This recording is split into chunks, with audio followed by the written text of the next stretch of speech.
Por falar em pânico, né? Gente que aposta no quanto pior, melhor. Vamos falar dessa cidadã? Deputada Gleisi Hoffmann, presidente do PT, já aproveita, claro, o pânico nos mercados para atacar o governo Jair Bolsonaro. Joga na tela o tweet dela, por favor, vou ler. Crise com o preço do petróleo mostra a necessidade de ter uma Petrobras do Brasil. O que ela quer dizer com Petrobras do Brasil? Não existe? Já é Petrobras, petróleo brasileiro. Exato. Uma empresa que regule preços e estoques, produza combustíveis aqui. A Petrobras faz o quê?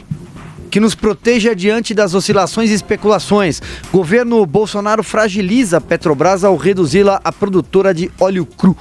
Traduz, meu caro Olha aqui, Augusto traduzo. Nunes. Agora eu entendi. É o começo da autocrítica do PT.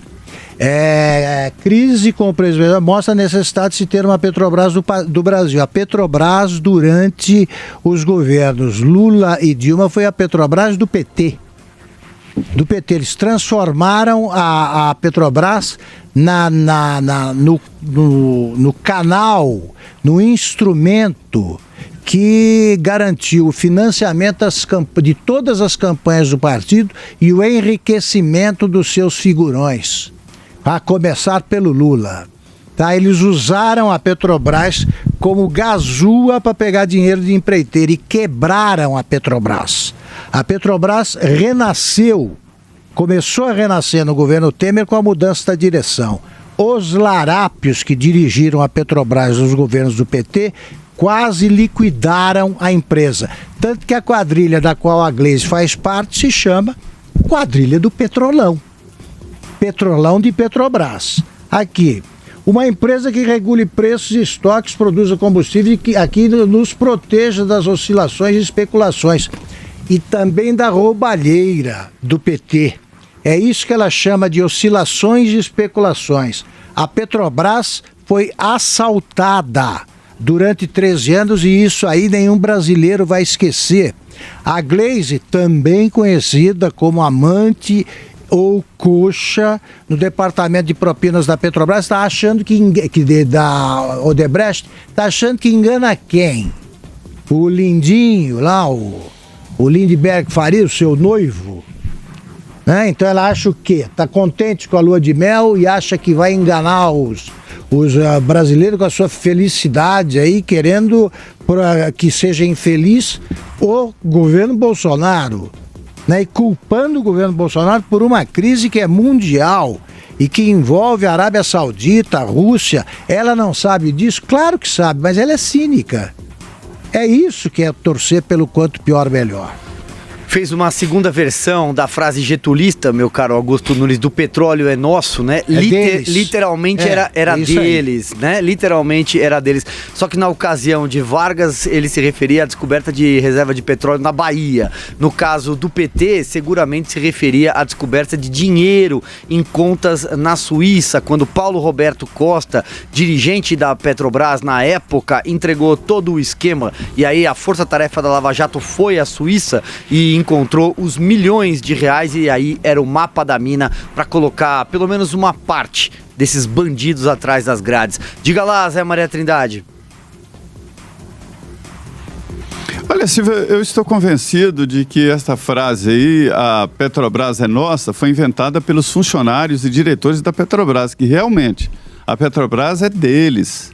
A Petrobras paga altíssimos salários, 19 salários por ano.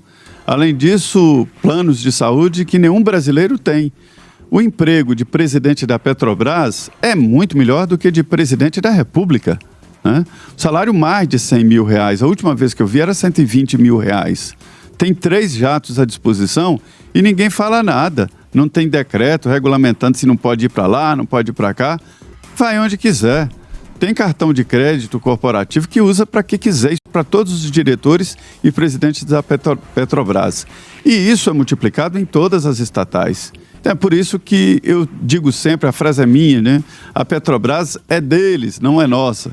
Esse discurso aí, esse debate do que é estratégico, isso já mudou. Isso era antigamente. Como é que você pode considerar hoje, por exemplo, que era antigamente, Correios como um assunto estratégico, uma estatal que lidava com entrega de cartas, um assunto estratégico? Era. num determinado momento, num determinado pensamento.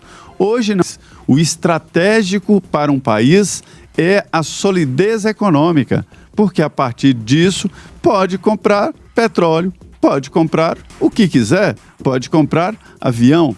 É claro que ainda existem algumas reservas de tecnologia, mas a tecnologia para o país, não para o Estado.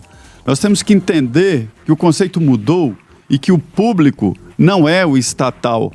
O transporte público é público porque é usado pelo público, mas não é estatal necessariamente.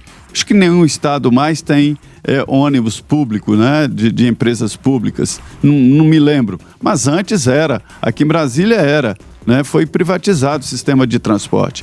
Então, é essa a diferença. Então, a Petrobras nunca foi nossa, é deles, dos funcionários, dos diretores e do superpresidente da Petrobras, que ganha um dinheirão, não investe nada e quando toma prejuízo, o presidente e diretores vão para casa normalmente jantar sem nenhuma preocupação. Pense que algum diretor vai pagar 1 centavo desses 67 bilhões que a Petrobras perdeu de sexta-feira para hoje? Nada, nenhum centavo, nem diretor, nem presidente. E ainda tem uma cara assim, um certo ar de iniciativa privada. Isso não existe, essa história de estratégico. Estratégico é a solidez do país. O estratégico é o emprego para os cidadãos. O estratégico é o meio de vida de cada um. É o meio de vida, é viver bem e ter uma solidez econômica para sair de crises assim. Agora, isso é se aproveitar de situação difícil do governo. Sarney chamavam aí adeptos de Bakunin, políticos da terra arrasada, políticos do quanto pior, melhor. Pregar esse tipo de debate num momento de crise é um exemplo de não ajudar o país. Devo te dizer que eu fiquei surpreso com a média de pensamento dos líderes hoje, viu? Há uma preocupação no Congresso Nacional, inclusive do presidente da Câmara, dizendo que é preciso desarmar, né, para discutir melhor o futuro do país, porque é uma encruzilhada, sim. O Brasil não vai ficar isolado dessa crise mundial.